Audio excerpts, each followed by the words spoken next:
노영희 변호사 위대한 유산 상속 많은 것이 궁금한 두 남자가 거대한 비밀의 문을 연다. 노영이와 두 남자의 위대한 유산 어렵고 복잡한 유산 상속 해답. 노영이와 두 남자의 위대한 유산 누구도 몰랐던 사례의 대답. 노영이와 두 남자의 위대한 유산 이 문제를 해결할 길이 보인다. 노영이와 두 남자의 위대한 유산 위대한 유산 상속 팟캐스트 번외편의 문을 열었습니다. 네. 본 방송에서는 미처 다 하지 못한 이야기들을 이제 번외편에 조금씩 풀어낼 텐데요. 상속과 관련된 진짜 뭐 쓸데없이 궁금한 내용들, 뭐 쓸데있게 궁금한 내용들도 괜찮아요. 네네. 뭐 알고 싶지 않아도 알게 되는 상속과 관련된 모든 것들을 네, 짚어보도록 하겠습니다. 알고 싶지 않아도 알려드릴 거예요. 네네, 알겠습니다. 네. 노변에게 물어봐 2MC 이끌어가 산상속 문제 그리고 법률 문제 네가 필요한 사례들로 불러주네. 고민과 근심은 털어놔 I don't care. 본격 정보 법률 팟캐스트 진짜 살아있는 리얼 에피소드. 노변에게 물어봐 2MC 이끌어가 노영이와 두 남자의 위대한 유산.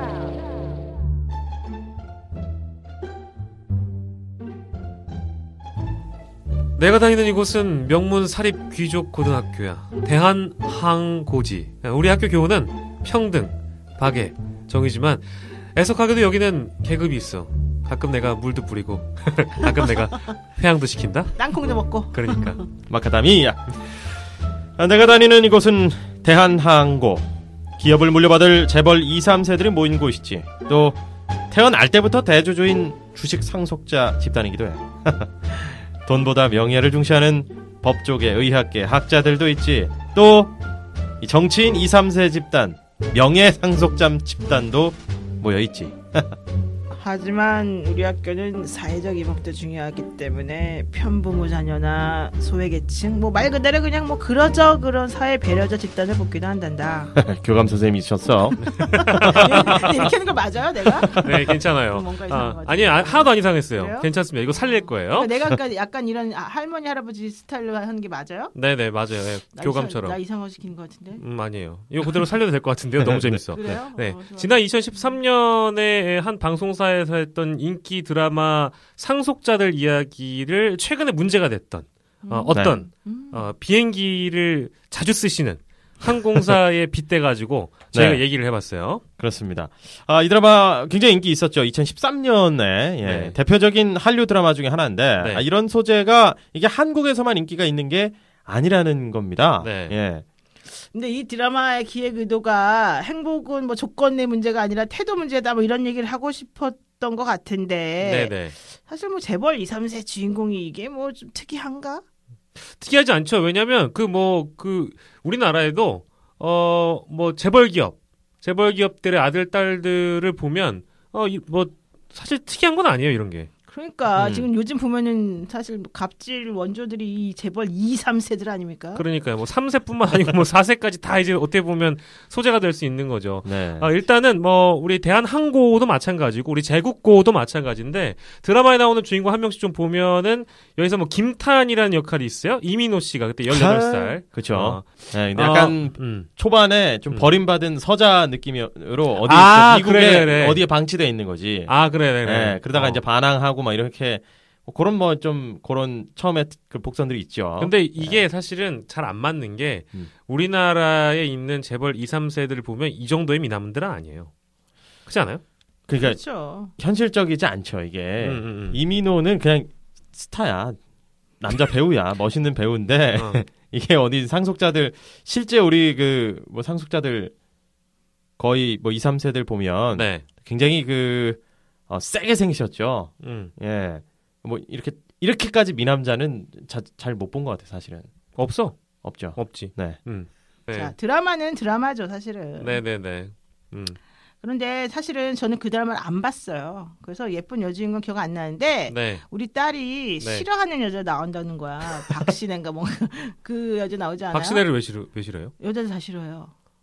이게 남자들과 여자들의 차이예요. 따님이. 우리 딸만 싫어하는 게 아니야. 지 친구들 다 싫어하고 나 같은 사람들 사실 싫어해. 이민호는 괜찮은데 그 박신혜 나온 거 맞죠? 맞아요. 그러니까 맞을 거예요. 박신혜 너무 재수없다 이러면 괜찮아. 예뻐서 다 처리돼요. 그러니까 예쁜 것도 있지만 예쁜 척하는 게 너무 싫고 그래서 제가 옛날에 무슨 닥터슨가 뭔가에도 나왔을 거야. 근데 너무 그러니까 그 캐릭터 가련하게 나오는 약간 뭐 민폐 캐릭터 약간 캐릭터에 나오는 그 사람 멋졌는데 네네네네. 별로 그걸 박신혜가 하니까 짜증난다. 그래서 몰입이 안 돼 일단 중요한 건. 그렇군요. 남자들이랑 진짜 다르긴 하다. 남자 달라요. 그래서 남자들이 그걸 모르고 열광하는 것을 보면 기분이 나쁘고 우리가 그런 얘기를 진실되게 말해주면 야 네가 얼굴이 안 되니까 그따위 말하는 거지 이렇게 나온다니까요. 그러니까 사실 여기 박신혜가 여기서 굉장히 이제 서민 쪽으로 나오는데 그렇죠. 그 반대된 캐릭터가 이제 그 크리스탈이 예, 이제 또 상속자 여자 이제 되게 상속 재벌 2, 3세 이제 굉장히 상속자인데 외모가 뛰어난 뭐 다 가진 그런 상속자인데 박신혜가 늘 이겨요 보면 서민인데 그러니까 그게 바로 나중에 캔디 남자를 다 이해할 수 없는 대한민국 드라마가 다 그렇긴 한데 그건 이제 현실에서 이루어질 수가 없고요. 조금 얘기를 좀 빨리 전개하자면 드라마에 나오는 이 친구들이 다 청소년들이고 극 중에서 이제 하고 다니는 옷이나 뭐 가방 이런 것들이 머리부터 발끝까지 다 명품. 그리고 여기에 뭐 하나 캐릭터는 또 김우빈 씨가 맡은 그 캐릭터는 그 뭐 최영도라는 역을 맡았는데 호텔 굉장한 그 호텔 그룹의 이제 상속자인데 머리도 좋아가지고 IQ 뭐 150에 멘사 회원으로 이제 캐릭터가 그렇게 설정이 돼 있어요. 그런 재벌은 그런데 막 사운드 되게 잘해. 사운드 잘해? 네, 거기서 막 다 패도 또 이제 다 해결이 되니까. 너 진짜 되게 열심히 봤구나. 아니요. 오기 전에 내가 금방 보고 왔다. 그래? 2013년에 공부했어요. 자, 어쨌든, 이 주제를 갖고 온 이유는 굉장히 간단합니다. 네. 이 친구들은 청소년인데, 한국의 어린이 상속자가 굉장히 많다면서요. 많죠, 사실은. 미성년자 상속자들이 많죠. 그러니까요. 드라마 상으로도 지금 다 이제 미성년자 거의 18살이나 뭐 그 정도 17살 이 정도인데. 근데 그보다 더 어린 애들이 많다는 거야. 돈을 쓰는 거는 보면 굉장히 뭐 명품에 막 거의 스포츠카에 뭐 다 그렇게 다니죠. 미국에서는 또 운전면허가 금방 취득이 되니까 뭐 굉장히 화려한 차들을 몰고 다니죠. 그래서 그냥 비현실적으로 근데 느껴졌죠. 이건 뭐 약간 주제랑 엇나가는 걸 수도 있는데 왜 최근에 무슨 아파트 해가지고 맞아요. 그죠? 네, 아파트에 막 그쵸. 애들 로또 아파트 이번에 그 돈만 있으면 9억이 있으면 현금 9억인가 있으면은 우리가 분양 신청할 수 있다는 그 아파트. 네, 그렇죠. 그 개포의 뭐 D 뭐 아파트. 걔네들은 그거 어떻게 하는 거예요? 증여지. 증여. 이런 게 좀 헷갈려요. 근데 뭐가 상속과 증여인지가. 상속은 사람이 죽어야 되는 거예요. 그렇죠. 야, 이거 굉장히 단순. 이거 왜 이러세요, 진짜. 그렇죠. 예. 주는 사람이 죽어야 되는 거고 증여는 안 죽어도 돼. 네. 안 죽어도 되고. 그거 굉장히 간단한 설명이네요. 문제는 세금 내 차이가 좀 있다는 거지. 우리 팟캐스트에서 바보의 역할을 맡고 있는 박 대장이었고요. 네, 김바보. 저도 뭐 김바보에 너도. 김바보와 바보 할게. 네. 어쨌든 박광원 의원실에서 2016년에 공개한 자료가 있어요. 네. 네. 국세청의 증여재산 과세 현황 분석 이게 2012년에서 16년 자료라고 하네요. 미성년자 26,227명한테 3조 되게 많네? 3조 463억 원이 증여가 됐대요. 그러니까 이게 1인당 평균으로 이제 1억 1,615만 이런 1억이 넘게 이제 평균적으로 증여가 된 거라는 건데 청소년한테. 네. 근데 원칙적으로 1인당 3천만 원까지는 증여를 할 수 있어요. 부모가. 그러면 그쵸. 세금이 없어요. 그럼 이거는 지금 세금 물고도 그만큼 거죠. 냈다는 거죠. 네. 그만큼 넘겨줬다. 세금도 아마 자기 엄마 아빠가 냈겠지. 그렇겠죠. 그렇죠. 그러니까 세금도 원래 내주고 본인들이 이만큼 돈도 줬고, 그러니까 돈 많은 사람들이 많다는 거네. 그러니까 파악이 된 상황의 증여가 이러하다. 그렇지. 그죠? 그러니까 우리가 1억을 모으려면 우리는 지금 굉장히 노동을 열심히 해오고 있었는데. 저는 개인적으로 1억 모으려고 13년 걸렸어요. 13년. 지금 1억 있는 거예요? 다시 달라 보여. 아니 근데 이제 그 결혼 자금으로 다 날라갔죠 뭐. 근데 1억이 있어도 제가 2년 전에 결혼했는데 1억이 있어도 서울에서 아무것도 뭐 할 수 있는 게 아무것도 없어요. 그렇죠. 네. 나름 이제 되게 건실한 청년이라고 자랑을 많이 하고 있지만 1억 가지고는 할 수 있는 게 아무것도 없다. 계속 숨만 쉬고 있어야 돼. 그리고 근데 이런 얘기를 하는 게 슬프긴 한데 어쨌든 얘네들은 심지어 막 영유아고 미성년자인데 그냥 증여받고 1억 받았다고 1억 평균적으로 1억이라고 하니까 더 받은 사람 더 받았겠죠. 그러니까 뭐 소외감 느끼네. 아니 그러면 월급 받아가지고 이제 먹고 쓰고 할 거 다 하고 그 다음에 1억을 이제 별도로 모았다는 거잖아요. 그렇죠. 그게 13년 걸리셨다는 그렇죠. 거잖아요. 네네. 그걸로는 사실 전셋집 마련하기도 어렵다 이런 얘기네요.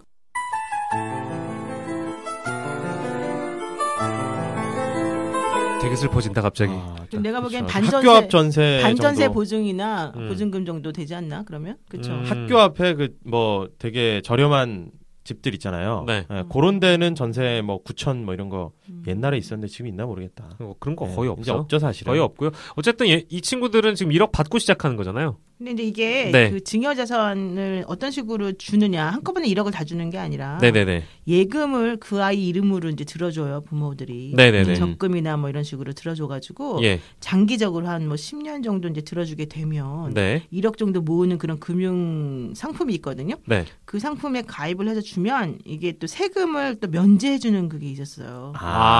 그래서 그런 형식으로 부모들이 한 달에 예를 들면 100만 원씩 네. 그 아이 이름으로 이렇게 넣어주는 거예요. 그렇게 해서 이제 1억이 넘게 모아지는 경우가 많고 그다음에 두 번째로는 이제 토지나 건물, 부동산 이런 것들을 대출을 끼고 걔네들한테 넘겨주는 방식이 또 있어요. 그 대출금은 또 누가 갚나요? 부모님이 대출금은 갚죠. 부모가 갚겠지만 표면적으로는 형식적으로. 그 아이들이 갚는 걔 이름으로 거지. 대출이 껴 있는 거예요, 그러면? 네, 근데 사실 그게 좀 약간 상식적으로 안 맞기 때문에 예전에 우리 그때 홍종학인가 그 벤처기업 장관. 맞아요. 그분이 이제 한 게 바로 그런 거잖아요. 그 엄마한테 빌려서 그 딸은 엄마한테 빌려가지고 네. 사실은 대출까지 받아서 네. 그 부동산을 취득한 것으로 지금 돼 있잖아요. 어. 그러니까 이제 그런 형식. 그러니까 서류상으로는 그게 문제는 아닌데 그렇죠. 우리가 보기에 상식적으로 그렇죠. 이 아이가 노동을 해서 이걸 갚을 수 있는 갚을 수는 능력도 없는 거니까. 건데 대출을 했다고 근데 하고 차용증 중요한 건 쓰고 형식이지. 형식. 형식은 갖췄다. 그러니까 나중에 그 아이가 지금 당장은 못 갚하더라도 네. 엄마니까 나중에 뭐 채무 상환 독촉이 없을 테니까 아이가 네. 큰 다음에 갚는다. 네. 이런 식으로 되게 되면 사실은 불법은 아닌 거죠. 그러면 사회에 나가기도 전에 어쨌든 그냥 가만히 있어도 돈이 그렇죠. 생기는 건물주가 되는 거네요. 그렇죠. 이제 바로 이제 그 조물주의 건물주가 되는 거고. 조물주의 또, 건물주. 제일 좋은 게 유가증권을 또 주는 거예요. 회사를 가지고 계시는 부모님들이 자기 회사의 비상장 주식을 애들 이름으로 주는 거예요. 그러면 나중에 이제 회사가 커지게 되면 회사 가치가 올라가고 주식값이 높아지는 거잖아요. 네. 그러면서 이제 주식 배당을 또 해줘요. 좋다. 얘기만 들어도 되게 좋다. 좋아요? 아니 뭔가 내가 그렇게 태어났는데 그런 게 있으면 되게 좋을 것 같아가지고. 이거 참네요. 상상만 해도 좋네. 아니 근데 그러면 되게 이 힘 빠지는 얘기예요 사실은. 열심히 그럼. 일해가지고 벌고 차근차근 주만 숨만 쉬어가지고 그럼요. 대출금 갚고 겨우 이제 내 집 마련 할 때쯤에 이제 자녀들 또 뭐 학비 되고 해서 그러면은 또 똑같이 되고 그러면 이제 그 신분제 사회잖아요, 사실 지금 계급제 사회 만드는 거예요? 계급제 사회잖아요. 현실적으로. 아니 예. 얼마 전에 신문인가 어딘가 나왔잖아요. 어느 중앙일보인가 어딘가에서 너 어느 동네 사니? 이게 새로운 계급이래잖아요. 아이들끼리도. 네. 애들끼리요? 애들끼리도 그렇고 부모끼리도 그렇고. 그래서 예를 들면 뭐 당신 어디 살아요? 이렇게 물어봤는데 뭐 저기 어디 살아 이렇게 말하면 이제 그때부터 조금 그 사람의 계급은 딱 그 정도 정해지는 거죠. 그래가지고 새 주소 그거 나온 게 사실은 뭐 아파트 무슨 이런 거 로 없이 그냥 길하고 이렇게 한 게 약간 그것도 있는 거 원래 아닌가요? 그것 때문에 한 건데 문제는 잘 아무 안 의미가 쓰죠. 없어요. 예를 들면 뭐 내가 반포 산다. 그러면 앞에는 반포로 이렇게 되잖아요. 아니 근데 그걸로 다 되는 거죠. 근데 이게 진짜 되게 문제인 게 애들끼리 왜 아파트 이름 가지고 뭐 예전에 뭐 휴먼 거지 뭐 이런 얘기 있었잖아요. 휴먼 거지.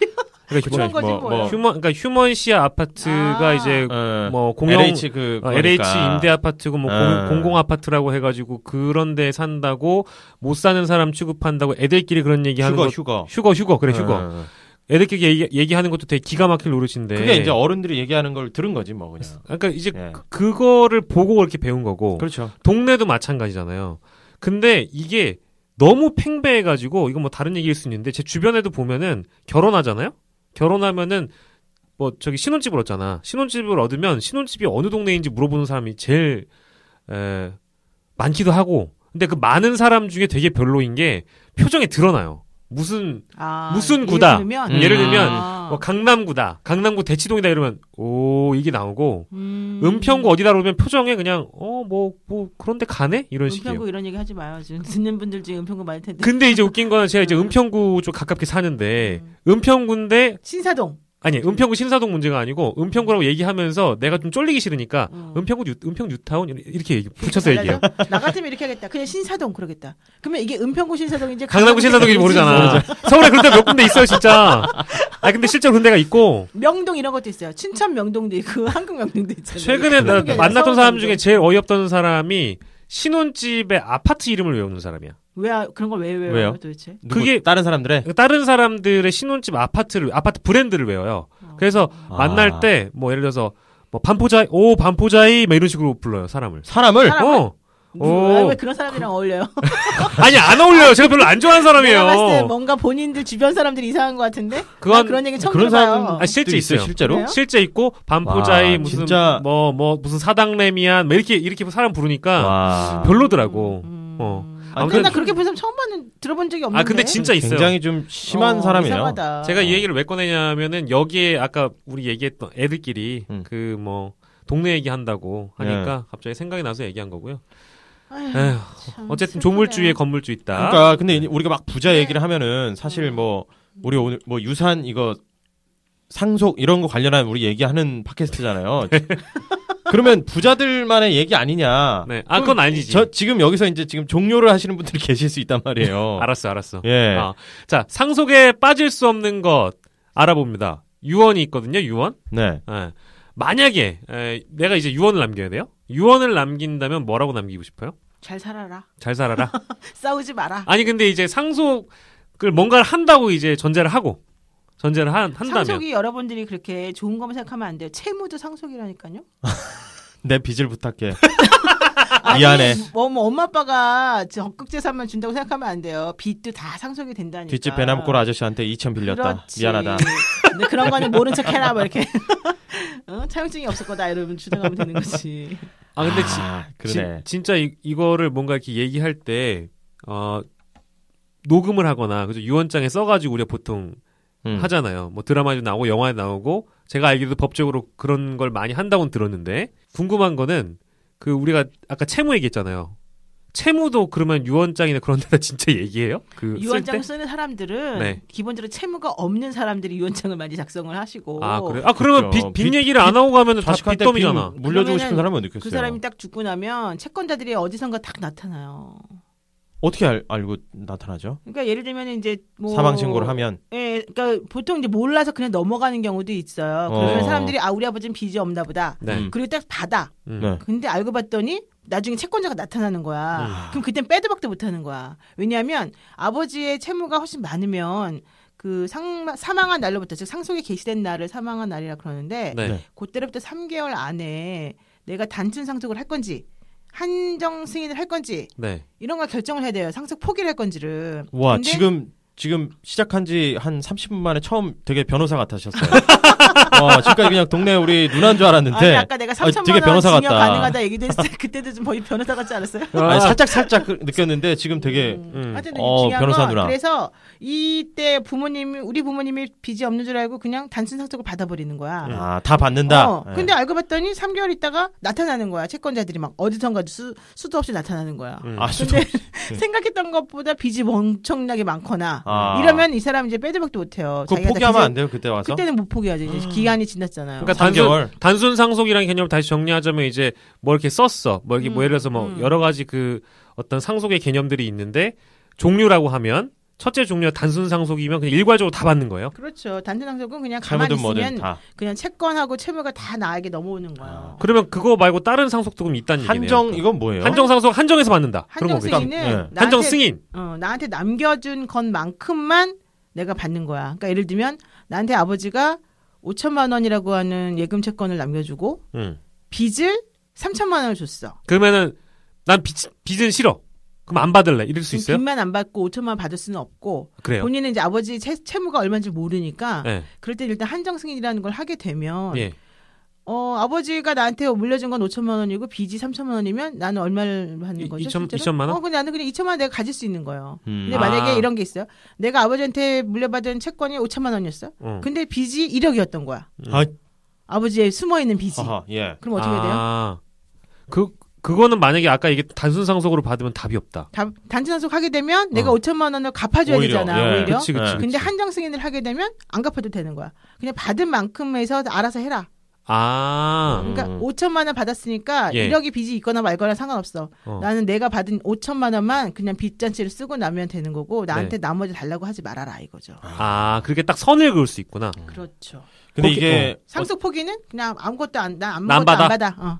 3개월 안에 어쨌든 한정 승인을 하든 돌아가셨을 때 한정 승인을 하든 단순 상속을 하든 아니면 상속 포기를 하든 셋 중에 하나를 해야 되는 거네요. 그렇죠. 그렇게 해야 되는 거고 이제 우리 그럼에도 불구하고 민법에서는 실질적으로 그 사람이 상속을 했다는 사실을 모르는 경우가 있잖아요. 네. 아버지랑 멀리 떨어져 산다거나 네. 뭐 아버지가 이제 나무래기 어딘가에 가셔가지고 뭐 돌아가셨다든가 네네네네. 그런 경우는 본인이 상속이 개시됐는지 아닌지 자체를 모르기 때문에 네. 또 본인이 내지는 미성년자여서 아버지에 대한 뭐 그런 걸 몰랐다. 네. 이럴 때는 그런 기간을 다시 산정해줘요. 그러니까 원래는 상속이라고 하는 거는 그 망인이 돌아간 날로부터 시작이 되는 건데 네. 이제 그러한 기간을 지킬 수 없는 특수한 사정이 있을 때는 우리가 그거를 3개월이 지나도 다시 이제 계산을 해주죠. 굉장히 이 갑자기 뭔가 되게 이렇게 고맙죠.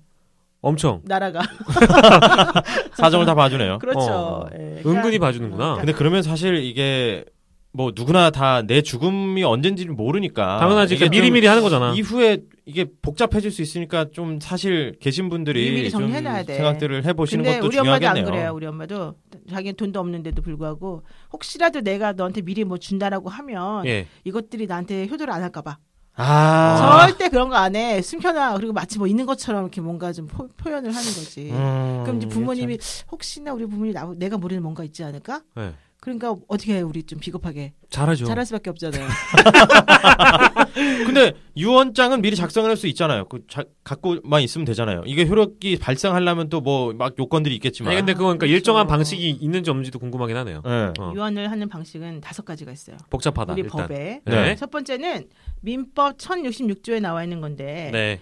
본인이 자필로 쓰는 거예요. 종이에다가. 쉽네요 이거. 네. 유언자가 전문, 그러니까 유언의 내용을 전체적으로 쓰고 네. 연월일, 주소, 성명을 다 쓰고 본인이 날인을 하는 거예요. 사인해도 돼요? 네, 사인해도 되는데 이제 나중에 가서 이 사인이 엄마 사인이네 아니네, 뭐 주소가 뭐 필적이 잘못됐네 다르네, 아니네, 뭐 이럴 수도 있죠. 이러면서 이제 뭐 서로 싸움이 이제 그럴 바엔 도장 찍는 게 나아요 그러면? 아니 근데 도장도 뭐 막도장이냐 인간 도장이 또 달라지기 때문에 근데 주소도 문제죠. 만약에 주소를 작성할 때 그 현 주소는 그랬는데 돌아가실 때 다른 주소에서 만약에 돌아가시면 그건 또 어떻게 효력이 그러니까 되나요? 사람들이 그거 가지고 또 맨날 싸운다니까. 그래서 그것도 다툼의 여지가 있어요. 주소를 쓰긴 썼는데 이게 옛날 주소다. 네. 이거는 그러면은 이거 유언장으로 못 받아들이겠다. 이렇게 주장을 하면 법원에서는 네. 옛날에 그 유언장 작성할 때 그 당시에 거기 살았으면 인정을 해주지. 근데 그래요? 그렇지 않은 경우에는 이거 아무래도 주소 잘못한 것 같은데. 난 그 이럴 바엔 녹음할 것 같아. 녹음하면 어때요? 녹음은 법적으로 효력이 있나요? 녹음에 의한 유언이 또 있습니다. 1067조에 나오죠. 네. 유언자가 네. 유언을 하는 이유, 예를 들면 뭐 개똥이는 너무 착하고 불쌍하니까 좀 더 주겠다, 뭐 이런 식으로 네. 유언의 취지, 그 성명과 연월일을 구술하고 이에 참여한 증인이 필요해. 증인. 변호사 같은 사람이요? 아니 변호사일 필요는 없고요. 네. 아무나 뭐 동네 아저씨 아줌마도 괜찮고 어쨌든 누군가는 내 혼자 한 게 아니라는 공증을 거를 해줄 수 있는 공증이라고 하는 표현은 좀 부적절하고 네. 증인. 그냥 증인.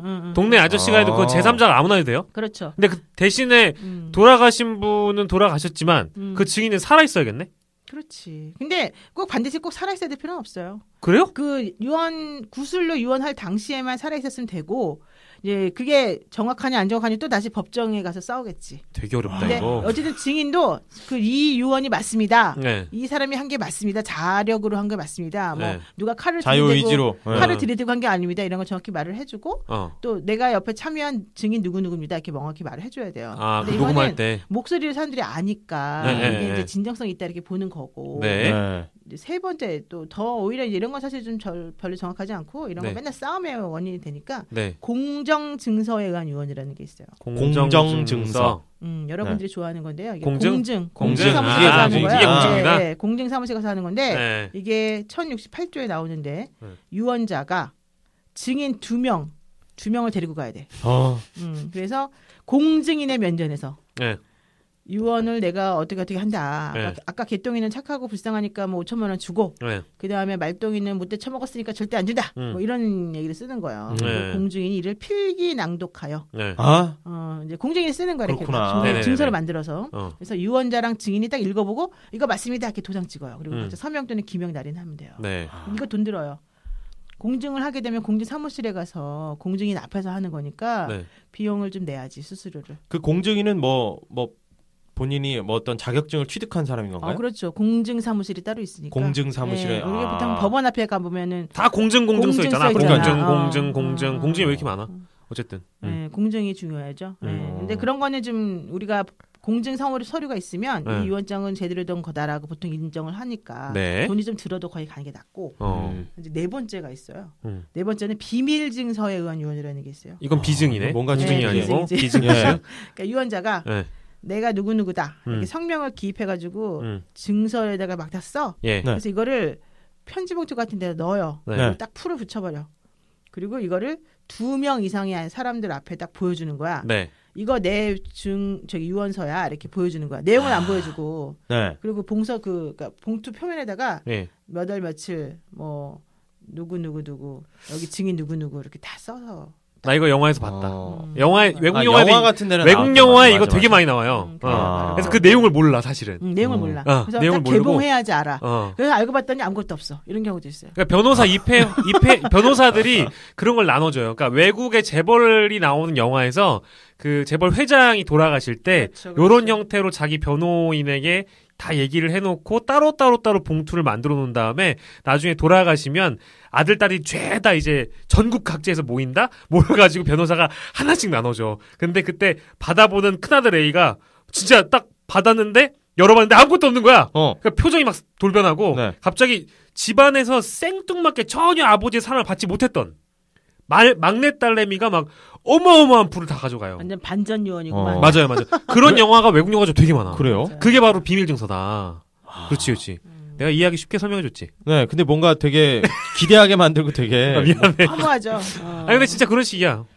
근데 그런 경우는 소설 속에 많이 나오긴 하는데 우리나라는 그런 경우는 거의 없어요, 사실은. 비밀 증서를 잘 안 택할 것 같아, 우리나라 문화상. 왜냐면 또 나중에 가서 사실 이게 뭐 맞네 안 맞네 바뀌었네 뭐 어쨌네 뭐. 그리고 유언장은 언제든지 바꿀 수 있기 때문에. 네? 유언장은 한번 작성했다고 그게 끝이 아니에요. 내가 오늘은 얘가 예뻐서 얘한테 다 주려고 했다가 사람 마음이 하루에도 몇 번씩 변하는데. 그 다음날 보니까 얘가 나한테 너무 잘못하고 있어. 내가 새로 이렇게 누구랑 같이 살려고 했더니 아버지 그러면 안 돼요. 막 이러면서 화를 내는 거야. 이 괘씸한 놈 이러면서 난 너한테 하나도 안 준다 이렇게 또 바꿀 수도 있는 거죠. 그렇게 되면 어떤 유언이 더 효력이 있을까요? 최신. 그렇죠. 바로 최근에 작성한 것이 효력이 있고 앞에 건 다 무효가 되는 거죠. 그러니까 아버지 어머니 돌아갔을 때까지 끝까지 잘해야 되는 거예요. 이게 중요한 거예요. 그러네. 자, 5번째 마지막 거. 마지막은 구수 증서에 의한 유언이라는 게 있어요. 구수 증서. 이건 이제 아까 말한 구수라고 좀 비슷한데 뭐냐면 이제 아파. 그러니까 돌아갔을 날이 얼마 안 남았어요. 이 할아버지 할머니가. 그래서 유언자가 이제 질병 기타 급박한 사유가 있는 거야. 그래서 앞에 있는 것처럼 이렇게 막 여러 가지를 할 수가 없어요. 그럴 때는 2명을 딱 불러. 간호사도 부르고 뭐 요양보호사도 불러가지고는 그 한 명한테 불러줘. 내가 어떻게 그러면은 자기 말로도 못하고 이제 말을 못하는 사람들도 좀 있을 거고 뭐 발음 부정한 사람도 있을 테니까 어쨌든 불러줘. 그러면 그 사람이 써요. 유언의 취지를 구수 이제 받아서 적는다는 거예요. 그런 다음에 그거를 받아 적은 다음에 딱 읽어줘 그 사람한테. 이걸 필기 낭독이라 그래요. 그래서 유언자와 증인이 정확함을 승인한 후에 각자 서명 또는 기명 날인한다. 그러니까 3명의 기명 날인이 필요한 거지. 유언자도 이게 내가 한 게 얘가 잘 적었다. 그리고 글씨체가 다를 테니까. 그다음에 또 본인의 글씨를 녹음한 것도 아닐 테니까. 그러니까 옛날에 녹은 게 없을 때. 요즘 핸드폰 있으니까 좀 되긴 되는데. 근데 이거는 진짜 만약에 어떤 그 상속을 받는 사람 입장에서 물론 아까 예를 들었던 그런 뭐 유산 분쟁들 꺼리가 되는 그 주체자들을 얘기하는 거예요. 그 주체자들 입장에서는 그러니까 예를 들어서 효도를 잘 하지 못했는데 내가 돈을 조금 받아가지고 억울한 케이스들 이런 케이스들은 이런 어떤 유언 형태에 따라서 분쟁을 거는 일들이 굉장히 많겠다. 예를 들면 마지막에 구수증서는 우리 아버지가 손을 못 움직이는 거야. 근데 나리는 어떻게 해? 그렇죠. 나 이거 못 믿어. 바로 그렇게 하는 거예요, 맨날. 진짜 그런 식이죠. 우리 아버지, 내가 딱 상상이 되는 거야. 우리 아버지 병원으로 이렇게 누워 계신 오래됐는데 우리 아버지 맨날 기억력도 없어가지고 딴 하던 얘기 또 하고 또 하고 또 하는데. 그러니까요. 이게 무슨 말도 안 되는 소리다. 우리 아버지 이런 말 했을 리가 없다. 이렇게 하면 어떻게 할 거예요? 그거 이제 입증을 하는 거는 유언장을 만드는 사람들의 몫이겠네. 그렇죠. 그죠. 그러니까 그 유언장이 진실이라고 주장하는 사람의 몫이지. 진실, 그렇지. 그러니까 아까 지금 근데 그 유언장에 그 참여하신 분들이 막 굳이 입증을 해주고 막 싸울 필요는 없는 거잖아요. 이분들은 제3자고 하니까. 위원장에 참여한 사람들이 네. 이해관계가 새로 생겨요. 내가 맞다고 해주면 이렇게 해줄게. 야, 이거 진짜 복잡하. 그러면 이거 요새 핸드폰도 있고 핸드폰으로 이렇게 내가 직접 동영상을 찍어 막 동영상으로 그러네. 이게 제일 확실한 거 아니에요? 그렇게 동영상 찍으면 유언의 효력을 인정받지 사실 못하죠. 왜요? 유언은 이 딱 5가지 법정으로 정해져 있는 것만 해야 돼. 거기는 그러니까 영상 이런 게 없는 거네. 옛날 방식이라서.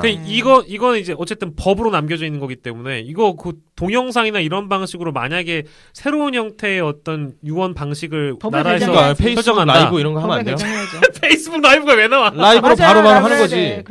라이브로 이제 나 지금 좀 아들 딸이랑 페이스북 친구를 맺고 내가 병상에 누워서 페이스북 라이브를 한다. 옆에 간호사를 두고 그게 제일 확실하지 않아요? 그건 사실이 그런데 진짜 법을 바꿔야겠다. 바꿔야 되죠. 좀 비현실적이긴 하는가요? 괜찮아요. 뭐 나름 재밌었어요. 하여튼 중요한 건 유언을 하고 싶을 때는 뭐가 필요한 것 같아요, 여러분들 보시기에. 혼자서는 안 되고. 그렇죠. 증인이 필요하잖아요. 증인이 필요하고. 그때 누구를 찾아야 되겠어요? 증인으로 적합한 인물이 적합한 누구겠어요? 인물? 노영희 변호사. 야, 이거 재밌었다. 이거 재밌었다. 전혀 상상을 못했다. 꼭. 근데 진짜 여러 케이스를 다뤄보셨기 때문에 이 분쟁을 차단할 수 있게끔 굉장히 현명하게 솔루션을 제공을 해주실 것 같은데. 네. 그렇죠. 뭐 전화번호라도 지금 공개하시나요? 소심하게 대답합니다. 근데 이게 갈수록 아마 회차를 갈 때마다 우리가 그 뻔뻔해지는 우리 노변의 모습을 볼 거예요. 그러니까 실제 그럴 것 같아요. 우리 변호사 누나가 중간중간에 변호사인 것 같았다가 아줌마 같았다가 맨 마지막에 아줌마 같았다가 나중에는 뭐 변호사인 것 같아요. 더 중요한 거는 할머니 할아버지들이 날 좋아해. 믿고 맡길 수 있어. 진짜로. 왜냐면 신뢰감이 확 왜냐면 너무 이렇게 미스코리아 같이 예쁜 사람들이 나타나면 좀 신뢰감이 안 가잖아. 나같이 이렇게 약간 푸근하면서도 뭔가 이렇게 자기 걸 잘 지켜줄 것 같은 이런 훌륭한 아니 근데 중요하죠. 이거 진짜 딴 얘기인데요. 이거 정말 너무 다른 얘기라 가지고 당황하시지 마세요. 근데 우리 노변을 약간 걸크러쉬처럼 생각하는 여자들이 많다. 맞아요, 진짜. 약간 그런 거 있어요. 왜냐면 많이 그러죠 요즘에. 주변에 방송에서 진짜 시원하게 얘기하시잖아요. 그러니까 주변에 이제 노변 얘기를 하면 다 알아요. 대부분 아는데. 여자 쪽 반응이 훨씬 뜨겁습니다. 나 무슨 배구 선수 김인경 얘기한 줄 알았네. 진짜로. 그리고 약간 잔다르크 같은 느낌이 있으세요. 거기 노다르크. 다 남자들 패널들 사이에서 단연 딱 치고 나와가지고 다른 입장들을 딱딱딱딱 얘기해버리잖아요. 그리고 중요한 건 뭐죠? 공증. 중요한 건 공증이고 공증을 할 땐 누구다? 그땐 누구다? 뭐든지 뭐 돈 관련된 거 무조건 나한테 와라. 그렇지. 무조건 노영희 변호사다. 그러니까요. 그래요. 근데 진짜 제가 이거 오늘 팟캐스트 이 내용 좀 이제 살펴보면서 만약에 이게 언제 날 받아놓은 사람은 없잖아요. 갑자기 어떻게 될지 모르는 거예요. 만약에 뭐 우리의 마지막 날이라면 어떤 말을 남길까 이런 생각을 해봤는데 영화배우 제임스 딘은 이런 말을 했대요. 영원히 살 것처럼 꿈꾸고 오늘 죽을 것처럼 살아라라는 그런 말을 남겼고 소설가 박경리 씨는 버리고 갈 것만 남아서 참 홀가분하다고 했다고 하는데요. 만약에 듣고 계신 여러분들은 또 오늘이 마지막 날이라고 상상을 한다면 어떤 말을 남기실지 저도 궁금하고요. 갑자기 진지하게 막 돌변해가지고 적응은 안 되지만 그래도 그 오늘 그 유언이나 어떤 상속에 대한 개념을 좀 정리하면서 이런 생각 해보면 좋을 것 같다라는 생각을 처음 해봤어요. 아직 그렇죠. 40대는 아니지만 아직은 젊으시니까 잘 모르지만 나는 사실 나이가 있기 때문에 항상 생각하는 거예요. 게다가 하나 궁금한 건 아까 우리 말씀하신 중에 소설가 박경리 씨는 버리고 갈 것만 남아서 홀가분하다고 했잖아요. 그분이 왜 버리고 갈 것만 있습니까? 이분이 저작권료가 얼마나 많은데. 어마어마하겠죠. 그러네. 버리고 갈 것만 남아서 버리고 갈 것이라는 아마 것은 자식들한테 다 버릴 거. 내가 버린 건데 자식들이 가져갈 것이겠지. 뭐. 주워갈 거. 그러니까 본인은 마음이 홀가분하게 다 버리고 간다고 생각했지만 그 이후에 이게 만약에 잘 매끄럽게 처리가 안 됐으면 남아있는 분들이 또 힘들 수 있는 그런 상황들이 있을 수 있겠네요. 저작권료나 이런 부대 수익 같은 경우는 70년까지 보호가 되니까.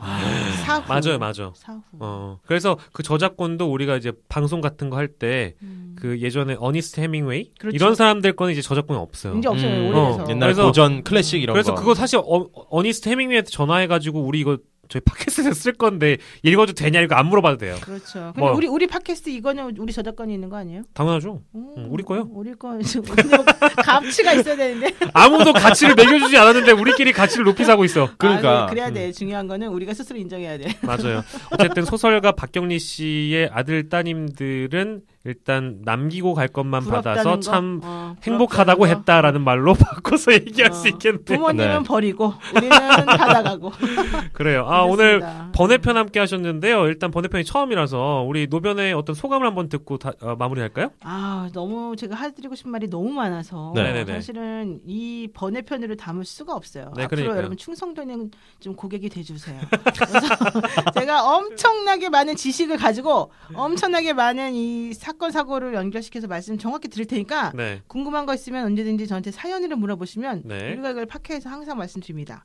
궁금한 거 항상 전화 주십시오. 네, 궁금한 거 게시판 이용하면 되시고요. 네, 팟빵과 팟디 게시판을 이용하시면 될 것 같고요. 저희가 조만간 카카오톡 플러스 친구로 위대한 유산이라는 채널을 또 만들기로 하겠습니다. 카카오톡 플러스 친구에 각자 유산과 관련한 증여와 관련한 상담 내용을 보내주시면 저희가 부드럽게 풀어서 여러분들께 설명을 드리도록 할게요. 그렇습니다. 사실 오늘 딱 얘기를 해보면 앞에는 뭐 굉장히 뭐 상속자들 부유한 상속자들 얘기를 했지만, 그러니까 어느 누구도 이 상속이나 뭐 유언 이런 거랑 전혀 상관없는 사람은 없는 거예요. 다 연결이 돼 있고 어떻게 될지 모르는 상황들이기 때문에. 나는 아직 그럴 나이 아닌데라고 했다가 뒷짐지고 있다가 언젠가 이제 큰 코 다시죠.